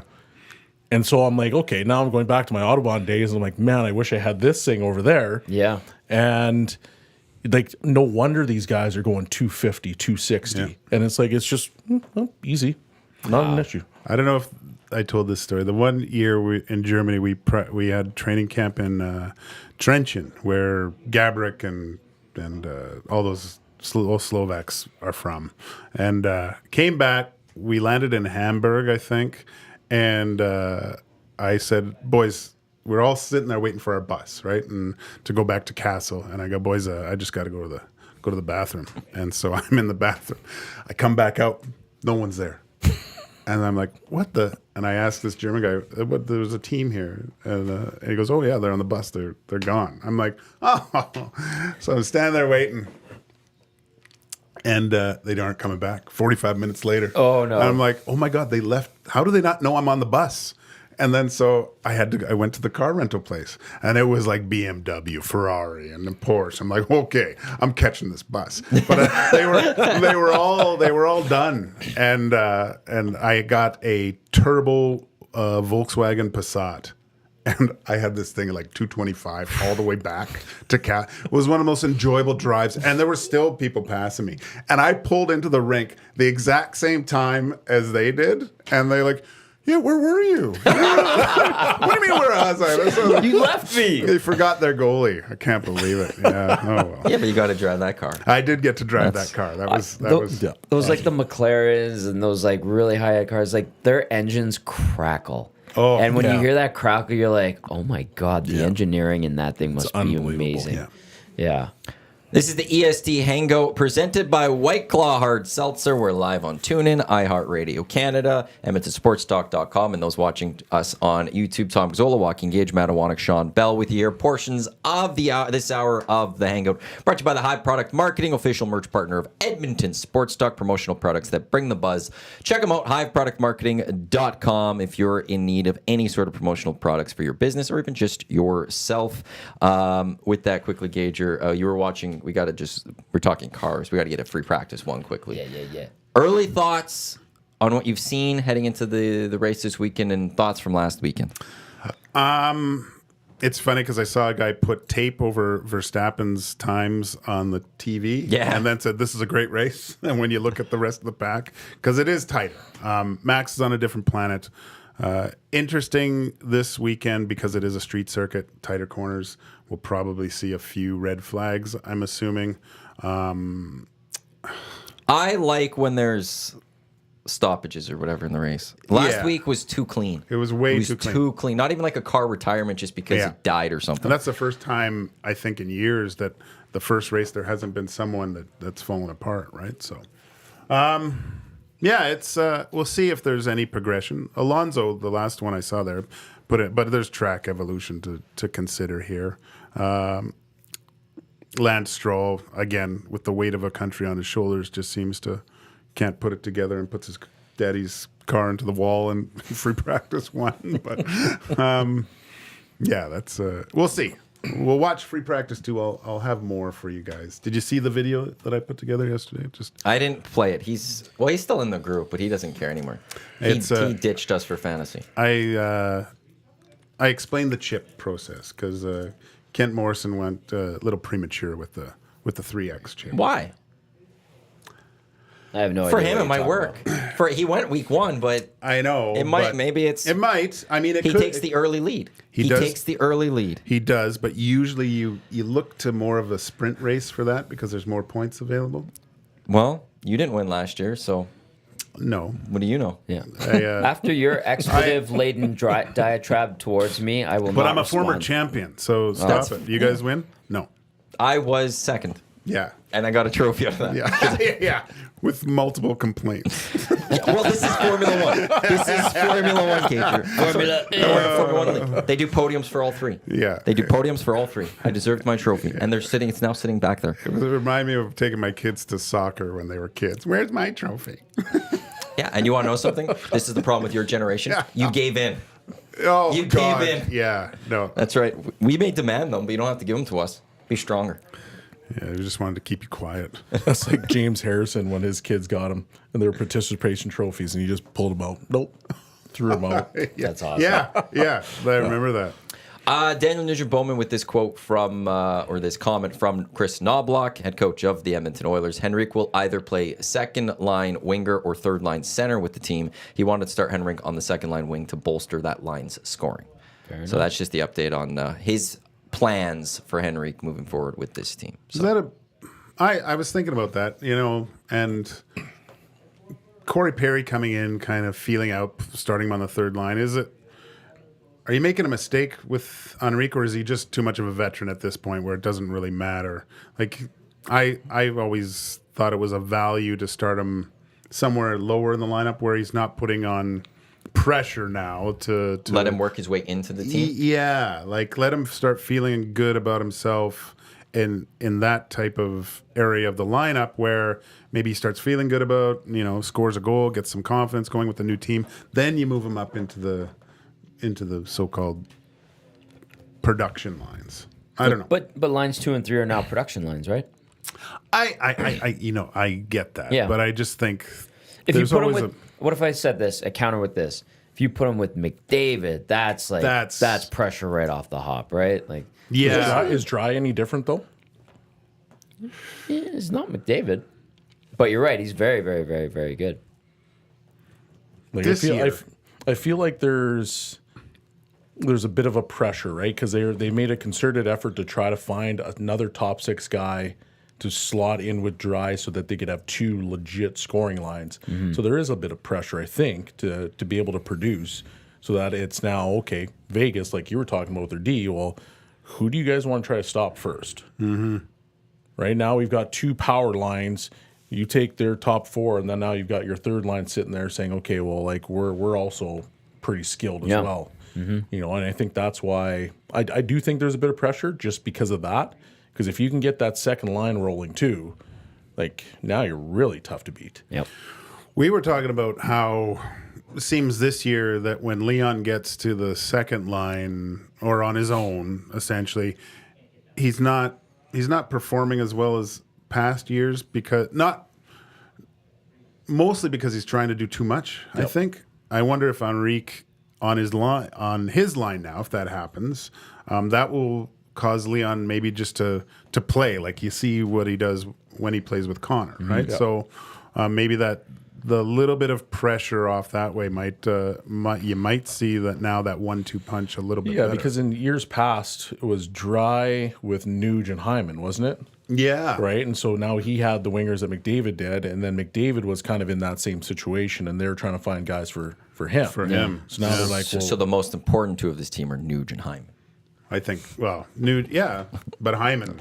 they're both really smart players, Hyman, right? And they're Hyman's easy to funny, play with. man. Hyman makes great players even better. Yeah. That's a Well, he's the guy that's going to go get the puck for you, right? Like Yeah. he works and he goes to the net. He's almost like, who was actually a perfect fit for McDavid too was Maroon. I know, yeah. He just wasn't as fast. Yeah. And he just wasn't as good of a player as Hyman. Like Hyman's legit, but forechecks, goes to the right areas, gets a stick. Like he's literally doing the same stuff that Maroon did when he was here, just at a way accelerated Wins level. battles. And like so you almost have to do the same thing for Dry, is that get a guy that's going to go do that. It should have been Kane. I don't know what's going on there, but maybe Henrique's the guy to do that. You hope so. So many options now. Yeah. Kane did play like that He before. did. Yeah. He Now did. it's more of he's looking to just produce offense. Like there's not even, It's quiet games Yeah. out of him recently, and I don't know what that looks like, but like I'm sitting there looking at this potential line, and you're like, man, like you could have legitimate success if you just get going. he needs to turn up the volume. Yeah. You mentioned just getting accustomed to a team. What's the biggest challenges of joining a team mid-season they have to deal with? Not knowing anybody. Yeah? That's the biggest challenge. Where do you fit in? Yeah. Yeah. You got buddies on your team, you always kind of gravitate to. I'm sure someone knows him. Yeah, Henrique was saying that he knew quite a few of the guys. Did he? Yeah. Perry for sure, right? Oh, right. Perry So- for sure. He said that he'd worked out with Nurse, so he knows McDavid. I think he said he knew Brown. There was like 6 or 7 guys that he said he knew. So, and Perry's probably in the J-Dub too, right? And Perry's probably in J-Dub. So they're both in the same spot. Yeah. They're Yeah. hitting Joey's. Yeah. So that's good. Being the only guy in the hotel sucks. Yeah? Yeah, that's the worst. That's the because you're isolated, and guys are inviting you over for dinner and stuff. But then you're always going back to the hotel. Hotels suck after a while. Yeah. they're great for a week or something. I had to do 3 weeks once because of renovations in my condo. And yeah, first like 10 days was nice. And then afterwards, this little tight. Yeah. Did it they put becomes- you up at the J-Dub? No. Oh, shit. No, I didn't get the J-Dub. I lived at the Forum Inn till Christmas one year. Oof. Ooh, that's tough. Yeah. But that's when they had the ballet downstairs. So, Pinky. yeah. The ballet. Okay. So you became a fan of the ballet. I just knew How them was by their prime name. revenue? It's funny. Yeah. People like the old rake was like it had its charm, but you'd go to people. Well, nothing wrong with the Coliseum or Rexall Place. You're like, really? Where's the closest place where you can go was get a coffee? The worst Yeah. spot ever. Yeah. The Fireside, right? Great There's French Fireside was Never got okay, there. yeah. No? Coliseum Steak and Pizza? Coliseum Steak and Pizza is like it's right there. That's a staple. great That- food. that's a And solid there is spot. the They're Safeway with the blindfolded. Starbucks. That's, Now there it's, is, but that back wasn't then there there, no. wasn't. But There you'd was have to back worry in the about late 2000s. Diesel Thanks for that. Ultra Lounge first, like getting through that nonsense. Yeah. That would be your first issue. I know And a then- guy that got stabbed to death Yeah. there. Do you know they added a 7-Eleven and a Tim Hortons after they closed Yeah. Northlands? Because they used to use that for parking. Yeah, and now Yeah. that's a 7-Eleven and Tim Hortons, which would have Yeah. maybe been a little useful at the time. Conor Brown expected scratch tonight, according to Chris Knobloch or Daniel Nugent-Bowman. I'll be part of the mix for the 12th forward role moving forward. Knobloch says Brown has been a good player of late, but someone has to come out. Okay. That's a coach being nice, isn't it? The guy with 0 goals, yeah. It'd be an easy way of saying it that way. Yeah. Especially when CC, how long, like, what was it, 126 games between, and now he's on Fuego with. Oh, man. The thing, though, is Brown does need to play in the playoffs a few games because if he doesn't, he can't be Peter Klima. Right, which thank you. Tommy's saying I've he's going down- to be Peter Klima this year. I've now downgraded him from Michael Pekka to Peter Klima. Oh, man. Which is pretty big, though. Everyone's Yeah. going to be thrilled. If Yeah. Conor Brown gets the overtime winner in some massive game, people are going to be happy with the 3-point. It'll go from a $3.25 million penalty to cap bonus. Did you guys pick 100%. up in that game, the Pittsburgh game, when Perry scored the tap in, but CC was like behind him, like mad, and you saw I loved that. What are you doing? And he's like, Perry's like, oh yeah, like, Oh, sorry, man. sorry, man. It was great. It was awesome. When he scored, he kind of went like this. He's like, Yeah, sorry, dude, I scored. What are you doing? it was right there. Both their sticks are right there. And Perry's just, oh, I miss stuff like that. I got one. He had one goal at that Yeah. point, but then he scored later, Yeah. so it was fine. Yeah. But I would have loved to have been a fly on the wall in the dressing room after that when CC scores after. And That's goes, funny. I would have had 2 tonight. Yeah. Just chirping him. Yeah. he's on a heater. Suck it, Brown. That is 100% a comment that has been Oh said. yes, suck it, Brown. Oh, my I got goodness. 2. Brown's probably scoring in practice and they're grabbing yeah. the puck for him. Like, hey, Yeah. first is an Oiler. Oh yeah, yeah. They're saving him and stacking him in the stall Exactly. afterward. Brownie, you had 25 today in practice. Oh, we're ruthless. We are ruthless. Oh, My God, goodness. yeah. Yeah. Well, that would keep it nice and light, though, I would think. I Oh, think that of would course. almost help Conor Brown. Oh though. yeah. Oh, man, Like this if guy, you there's if no you joke chance. around and show that like it's not affecting the rest, like the mental state of the No, rest. it's affecting him. Yeah, but Yeah. so do you not then you joke around though to help out, or is that you just literally leave it? It's like the reverse of the guy's pitching a no hitter right now. You don't talk to the pitcher. I think they probably started with the chirping. Yeah. And I think it might be to a point now where it's like, Just let it be. Is Leave it it right? alone. Is it the right No, spot? Yeah. I still laugh at the one interview he did when they were in Anaheim a couple months ago, and it was just him and Tony Brar. And I think Conor Brown, in a 3-minute span, used the Oh. word fun 17 times. And I'm like, that guy's not having fun. no, He's he's miserable. trying to trick himself into Yeah. having Yeah. fun. He's Yeah. so Yeah. miserable that he hasn't scored. Yeah. And now he's just fighting it. Yes. Because there's times like earlier in the season, you could see like he had the puck on the half wall, there was a turnover, and he would like jump to a spot and he would rip it. Yep. Now he gets it and he like kind of slowly goes. He tries to stick handle it, and then all of a sudden he fumbles it away. And it's just like, man, now you're so far in your head, like you might not come out of this thing. Belsey against Pittsburgh on, Sunday. Someone fed him an outlet pass through the neutral zone, and he had the D-men that were Yeah. like they're beside the dot, like they're outside the dots, and he could have had a lane to the middle.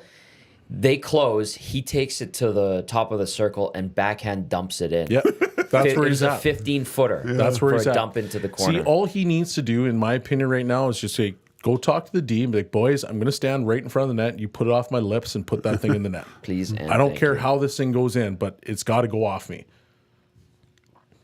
Yeah, Now maybe he's got a little bit of confidence. Because it's not like he's a bad player. I'm with you. No. Just here. He's Boosh. gonna sign league min next year. Yeah. Did you say Boosh? Boosh. Put him off my lips.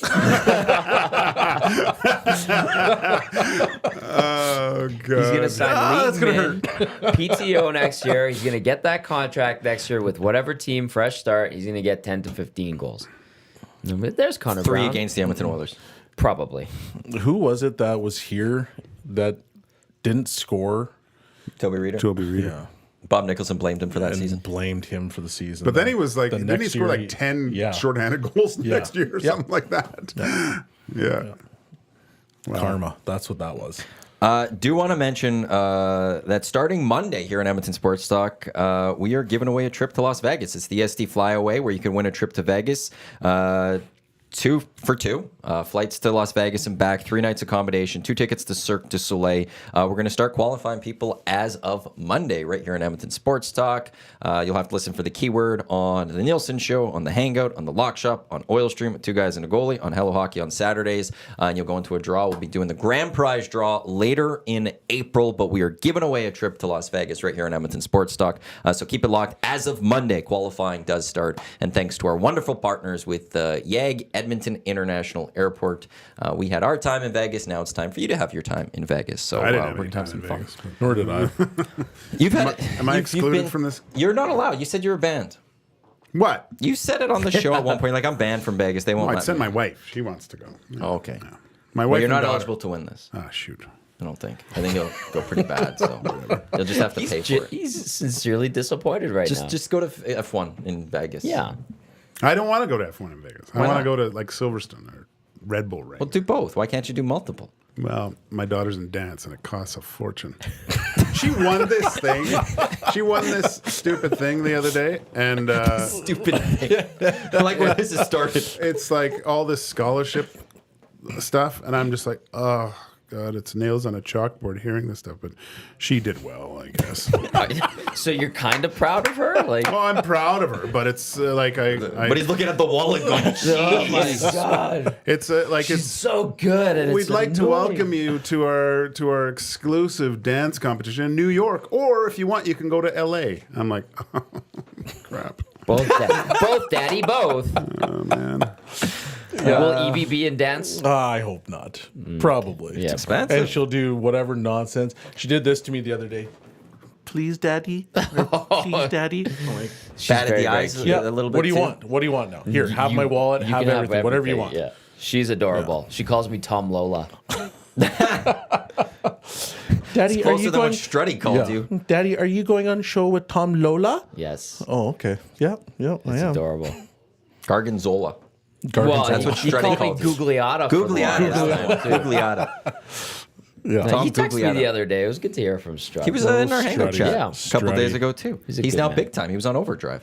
Co-hosting on He Overdrive. is, this week. yeah. That's right. Yeah, the radio show. And then TSN Twitter pumped that out because, it's not like he was on TSN radio for a number of years and Funny in that. Edmonton, and it could have been pumped out that way, too. But Funny that. you're in Toronto, all of a sudden, let's pump that out. It's all good. I don't have bitterness from certain things from the past, so. I was on the bear yesterday with Jess. That was good. Awesome. Yeah. How was Jess? Great. She's Yeah. awesome. She's one of the best. You know that. Oh, yeah. I haven't talked to her in a while. Well, you'll probably be on there soon too. Yeah, we'll see. Yeah. We'll see. Dusty's I back sense a on. little bit of, there's like a little tension. No, it's not but that. now I we just have a partnership my with Well, I annoyance- feel annoyance it with like the there's Toronto an stuff. aura coming off you right now. Well, it's, from where it's the Toronto where you pumping just out on wanna- Twitter. I'm And all trying that. to You're ready keep to his drive to irritation. Toronto, Well, it's- Toronto to just well, fight people. It's not like we just were the top radio station in the country sports wise for a number of years and not getting any promotion on Twitter or anything Tell from the me how you national really people. feel. So, glad now that Strutty's on Overdrive. Now it's like, hey, look at this guy. He said something funny, as if Strutty's never been on radio in Edmonton saying something funny. Ever. Never. This is the first time he said something funny. I like Spicy Matty. Yeah, he's getting feisty, Yeah, isn't I he? like this. Yeah, it's good. Keep it going. It's only Thursday, Matthew. I got to hold that off. Keep it going. What else? What We're else did they partnerships now. do wrong? Actually, you want me to get? I'll tell you who did wrong. CONCACAF did wrong yesterday. Oh, baby. Oh, now let's go. The Canadian women's national team, the U.S. women's national team met in the W Gold Cup semifinals in San Diego. The pitch was not playable. There was puddles everywhere. The ball was dying everything. That game should not have been played. And the first goal, the Canadian defender tries to kick it back to her goalie. It dies right in the box. The U.S. player picks it up and scores. Canada down 1-0. That was an absolute joke. CONCACAF is a joke. It was a disgrace. I will say if it was men's, they probably wouldn't even played that game. But because it's women's, apparently, CONCACAF was cool with it. It's in San Diego. Like, they have money. Do it the next day. It was awful. That game should not have been played. Canada fought hard, lost in penalties. They came back twice with 2 goals. Jordan Heidema with a beautiful header. She needs to really be the next goal scorer to replace Sinclair. Adrienne Leon destroyed a player That was on the hilarious. pitch. And then she You looks saw at that. the ref and she's like, what? It was a 50-50 ball. Scored a penalty after to force the penalty kicks. Yeah. So it was a great effort by our women's team, but that game should not have been played. I'll show you the videos after of how bad it was, how bad the pitch was. It should not have been played, and unfortunately, Canada then gets knocked out in the semis Belsey's to a the US. Liverpool guy. No, you're not. No, he's not. I'm just Okay, making good. that up. And then actually big news though today announced also Canadians men's national team is going to take on Netherlands in June in an Nice. exhibition, which is very important. If they're in Copa America, it's a great little test to get ready for Copa America. Excellent. So we'll see if they could qualify March 23rd, unless CONCACAF does something stupid again, and it hurts Canada's chances of qualifying.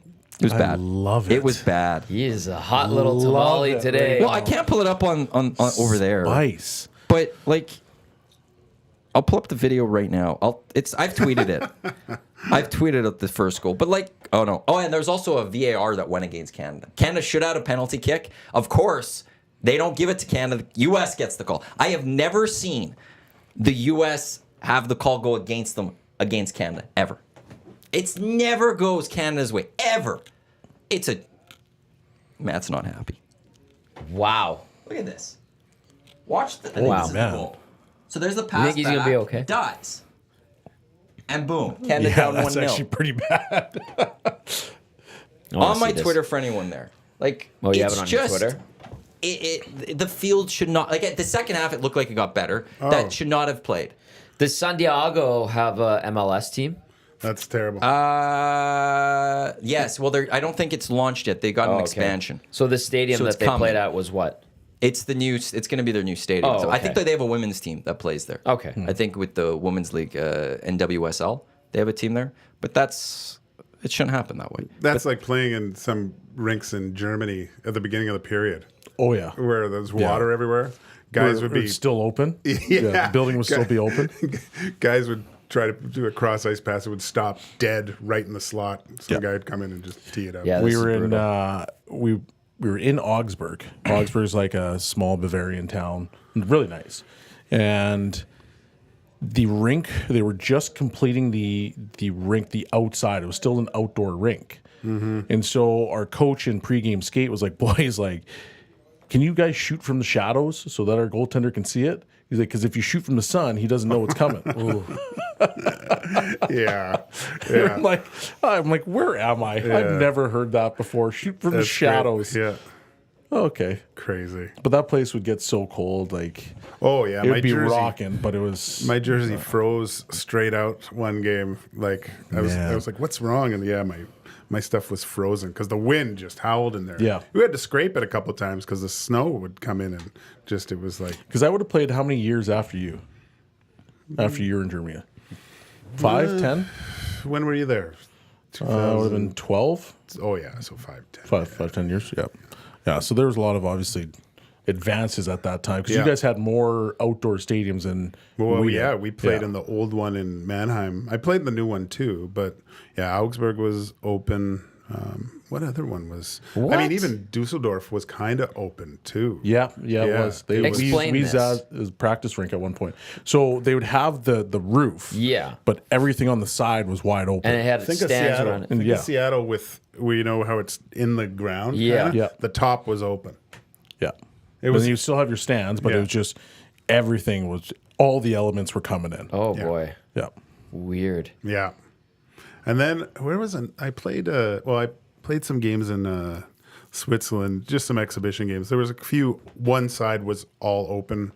I think even Lugano had an open side, maybe not. I can't remember. Yeah, there were some interesting buildings over there for sure. Like it was cool. Like you just got to see this whole completely different side of hockey, and like I don't want to say like because you obviously got paid and you're like it's not for the love of the game. It was kind of the love of the game because you're just like you're not getting millions of dollars. Yeah. And you're going over there, you're traveling, you're doing all these different things. Like, but to me, there was more of a sense of community, family, and like the fans were. Our fans here in Edmonton are great. Actually, across the NHL for the most part, they're pretty great. But like you go to Europe, it's a different level of fandom. Mm-hmm. It's a different level. You can't explain the difference. You just got to go see it. Like for example, we had the fan trains, right? So you would get all these fans. They jump on the train. They'd get to the city. They'd be there 2 hours before. They're waiting for your bus. They've got their flags. They got their flares. Everything's going off. And then after the end of the game, if you win, you get back on that train With them? and you just party with the team, with the fans. It's the happy train. Happy train. What? Yeah, Guys so dreaded it. Why, Yeah. What if you lost? And you get back on the bus. Why did guys dread it? Because they're going to be... Because it was like, it's the fans that have been drinking for 8 hours and you just finished playing a game and they're sweating all over you and right in your face and spitting in your face. Like it's different. telling you how much they love you and they're just piss drunk. Pissed drunk and they're just trying Well, to it comes hang from a off good you. place. Yeah. It is, and it's kind of cool, but it's just different. I remember, we lost in Nuremberg, I think, and there was a happy train back, and I played great, so it was Of course, naturally. But I was upset by halfway through, everyone was just crushed. Yeah. And it was tarps off, running through the train. It was stupid. Not me, but it was pretty funny. We played Wolfsburg, so we were first. It was the year of the lockout. We were first place. Everybody had left because I think they just finished the lockout. We played Wolfsburg. They were like decimated by injury. So in actuality, they probably should have been the second best team.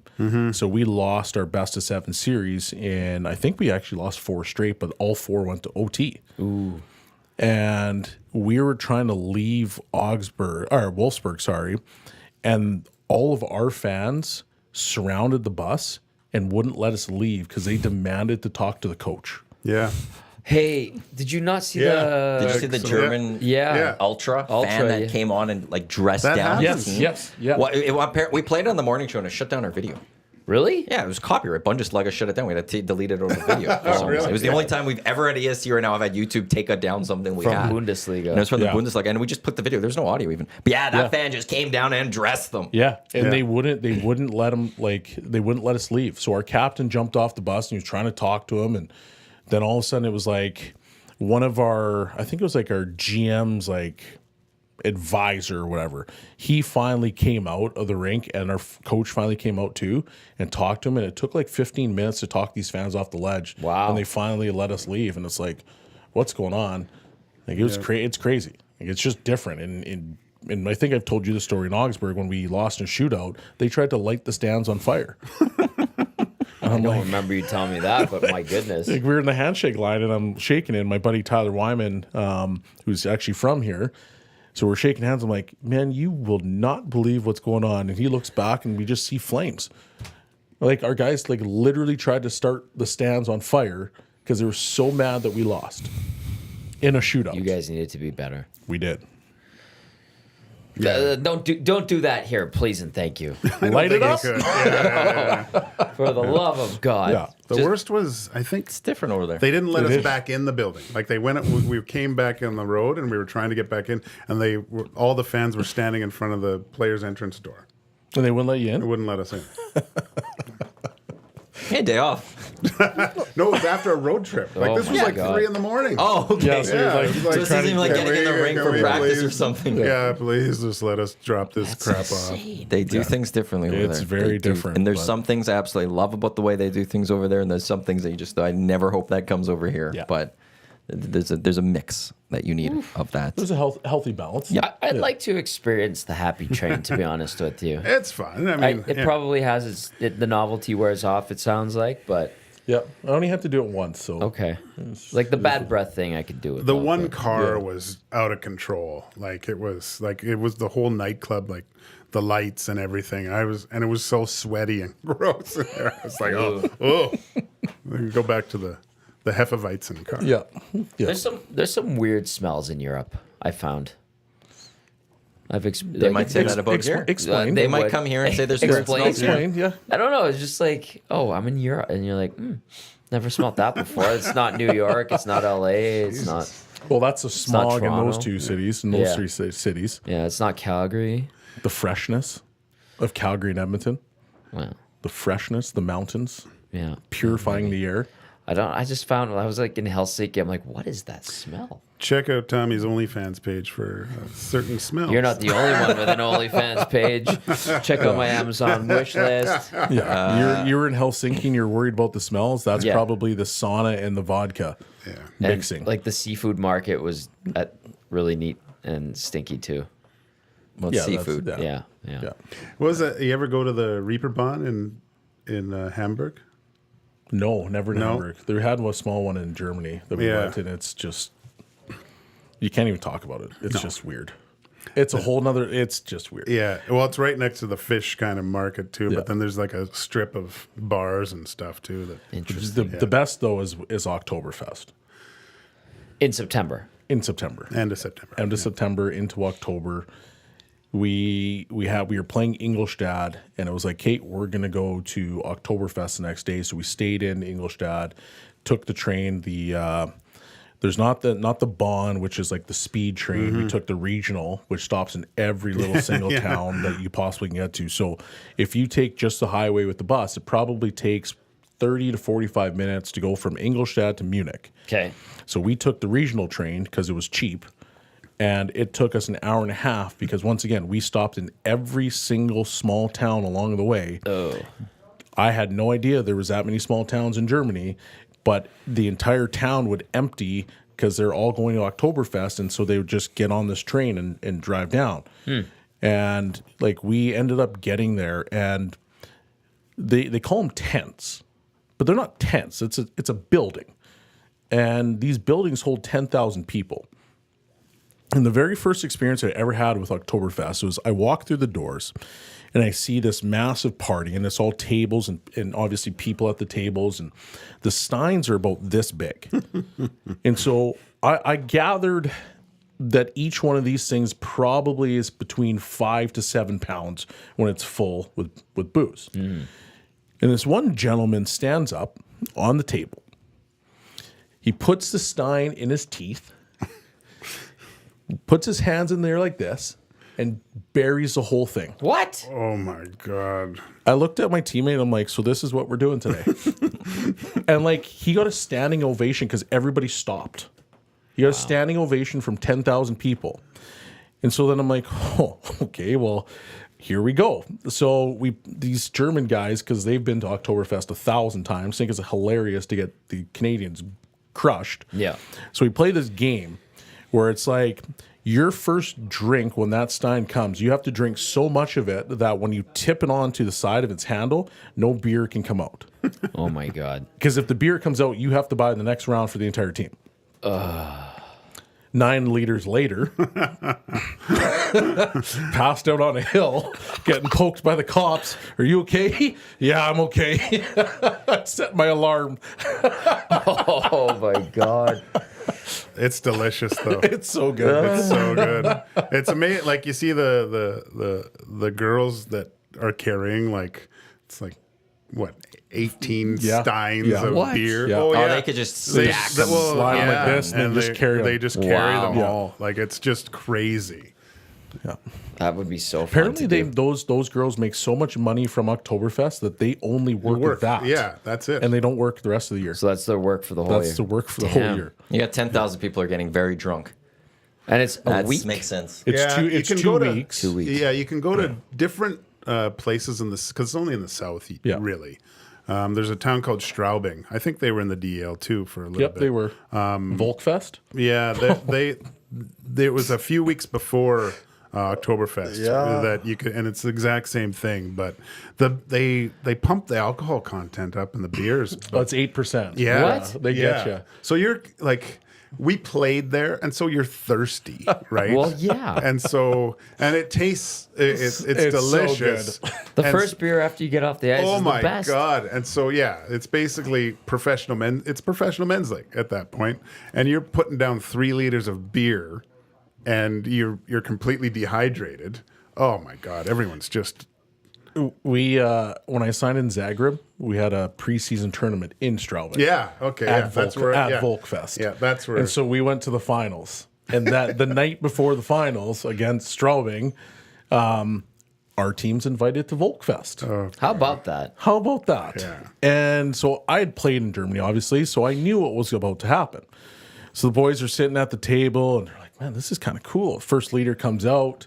I'm going super slow because I don't need another repeat of my first two. And so I'm drinking slowly and I'm watching the boys and like, Kate, well, that's now you're into like your second or third beer. Each beer is a liter. Yeah. And I'm like, boys, you're just gonna have to like just chill out for a second because once dinner starts, place is gonna be a madhouse. Yeah. So they're like, really? I'm like, I'm telling you, it's gonna be a madhouse. Anyway, so guys they finally start slowing down. Dinner happens, so you get your half a chicken or you get your pork leg or whatever it is that they have there. Coaches get up and they say, enjoy, boys. See you later. That's like a license to just push to start. So all of a sudden the coaches leave and now 7 o'clock rolls around, dinner's done. Guys are now on top of the tables. Yeah. And like this is like everybody's on top of tables. So it's just not just us being donkeys.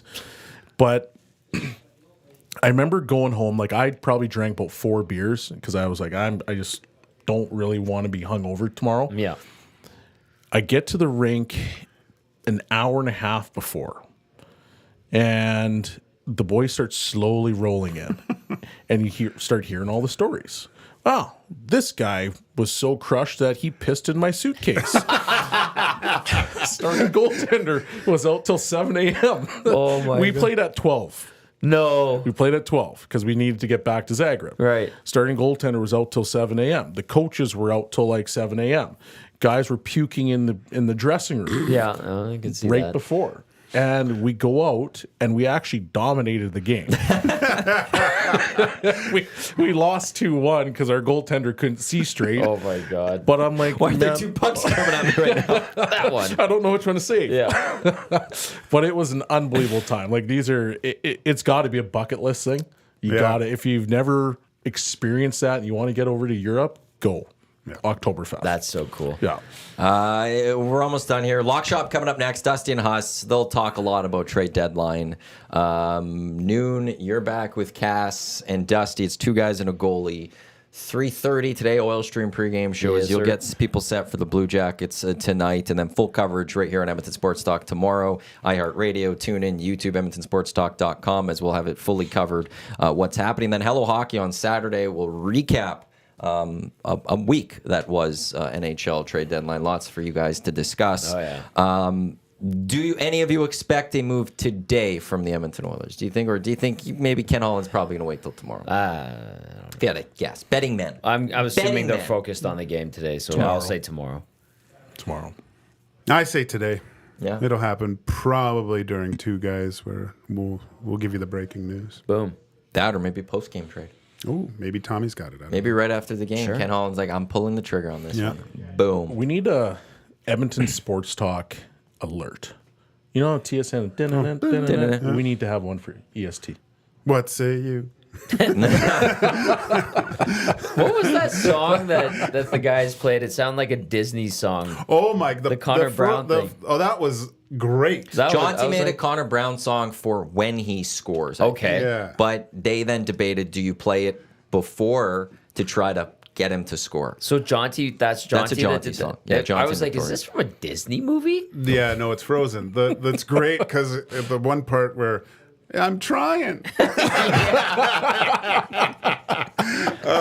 But it's incorrect. The phrasing. No one refers to a guy named Brown as Browner. That's I've played with a lot of Browns. They're all brownies. Names, not well. Yeah, I played with a lot of Brown guys too. Not like that. But Oh my god, no, the nickname. Brownie. Yeah, it's Yes. always Brown. It's not Yeah, Brown. Yeah, because hockey is so original. Yeah.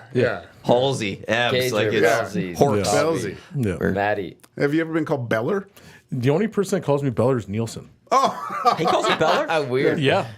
I think he finally started calling me Belsy because everybody does now. Yeah.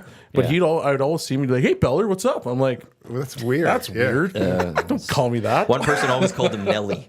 Oh, I know he hates it. Yeah. Yeah. So do you want to get back? I'm Nelly? going to. I'm going to start Nelly's calling the him way Nelly. to go. Yeah. Thank you, gents, for coming in on this day and sharing some stories. Like I said, up next, Lock Shop, Dusty and Huss right here on Edmonton Sports Talk. This was the EST Hangout presented by White Claw Hard Seltzer on behalf of Tommy, Gager, Bell, Matt. Thanks for tuning in. Lock Shop starting in under 5 minutes right here on Edmonton Sports Talk, edmontonsportstalk.com. Let's go. There you go, right in front of the camera. First-time guest, long-time listener, fan of the original draft commissioner. Welcome to the EST Hangout presented by White Claw Hard Seltzer. The difference is clear. Matt Iwanyk, Tom Zola with here. Joining us today,